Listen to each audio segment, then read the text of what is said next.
আমি যেখানে চাকরি করি সেখানে বিভিন্ন বয়সী লোকের সাথে চলাফেরা হয়। অনেকের চাকরির বয়স 5 বছর, অনেকের 3 বছর, অনেকের আবার 1 বছর। মাঝে মাঝে সবাই সুযোগ পেলে গল্প করে, প্রত্যেকে তাদের অভিজ্ঞতা শেয়ার করে। আমার পাশের একজন অন্যজনকে বলতেছে, তুমি এতদিন চাকরি করে কি করছো? সে বলল, আমি 5 বছর চাকরি করে 2.5 লাখ টাকা জমাইছি। অন্যজন বলল, আমি ফার্নিচার, আলমারি, টিভি, খাট এগুলো বানাইছি।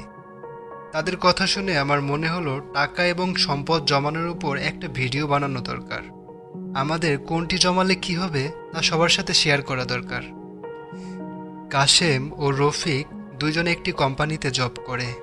দুইজন চিন্তা করলো চাকরি তো সারা জীবন থাকবে না, তাই ভবিষ্যতের জন্য কিছু জমানো দরকার, যাতে রিটায়ারমেন্টে ওই জমানো অর্থ দিয়ে ভালোভাবে বাকি জীবনটা পার করানো যায়। তাই কাশেম চাকরি থেকে যে টাকা পেত তার থেকে 10,000 টাকা আলাদা করে জমাই রেখে দিত। 1 বছরে কাশেম সাহেব 1,20,000 টাকা জমাতো।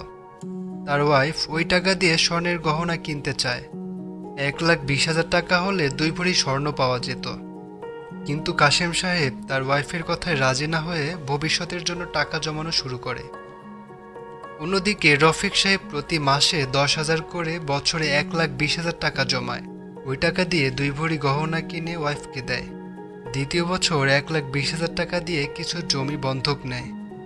তৃতীয় বছর চাকুরি থেকে জমানো এবং বন্ধক নেওয়া জমির ফসলের লাভ থেকে মোট 1,80,000 টাকা দিয়ে পুকুর নিয়ে মাছ চাষ করে। এভাবে প্রতি বছর টাকা জমায় ফেলে না রেখে তা দিয়ে সম্পদ বাড়াতে থাকে রফিক সাহেব। এভাবে 20 বছর পর চাকুরি থেকে রিটায়ারমেন্টে চলে যায় তারা দুজনই। একদিন রফিক সাহেব কাশেম সাহেবের সাথে দেখা। কাশেম সাহেব বলে, কিরে রফিক, আমরা দুইজনে তো চাকরি করলাম, তুই এখন মাছের আড়তে থাকিস। আমি তো 20 বছরে 24 লাখ টাকা জমায় ওইটা দিয়ে আরামে চলতেছি। রফিক বলল, কাশেম সাহেব, তুমি যে টাকা জমাইছো তা দিয়ে বড় জোর আর 10 বছর চলতে পারবা, তারপর তোমার কাছে আর কোনো টাকা থাকবে না। আর আমি টাকা জমায় প্রতি বছর সম্পদ বাড়াইছি। ওই সম্পদ এখন আমার 1 কোটি টাকার সমান। আর এই যে আড়ত দেখতেছো, এটার মালিক আমি। প্রতি বছর আমার সম্পদ আমাকে 15 লাখ টাকা ইনকাম এনে দেয়। আমি যতদিন বেঁচে থাকবো আমি সেই ইনকাম দিয়ে পায়ের উপর পা তুলে খেতে পারবো। আমি মারা গেলে আমার সন্তানও সেই সম্পদ দিয়ে পায়ের উপর পা তুলে খেতে পারবে। আর তুমি যে টাকা জমাইছো তা দিয়ে কিছুদিন পর তোমার চলাই কষ্টকর হয়ে যাবে, আর তোমার সন্তানরা তোমার পরে আর কিছুই পাবে না। কাশেম সাহেব এটা শুনে অবাক হয়ে গেল। সে হিসাব করে দেখল, 20 বছর আগে যে টাকা দিয়ে 2 ভরি স্বর্ণ কিনতে পারত, এত বছর পর ওই স্বর্ণ কিনতে 3 গুণ বেশি টাকা লাগতেছে।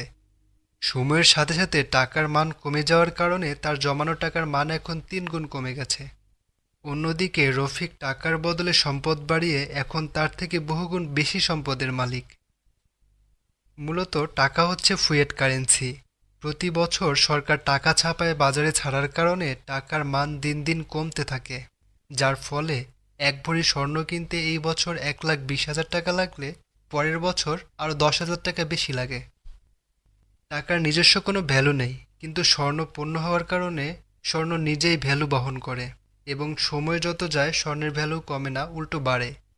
স্বর্ণের মতো জমি, গাছ, ব্যবসা, কারখানা এই সবগুলোরই নিজস্ব ভ্যালু থাকে। সময়ের সাথে সাথে তা বাড়তে থাকে। এজন্য টাকা না জমায় সম্পদ বাড়ানোই বুদ্ধিমানের কাজ।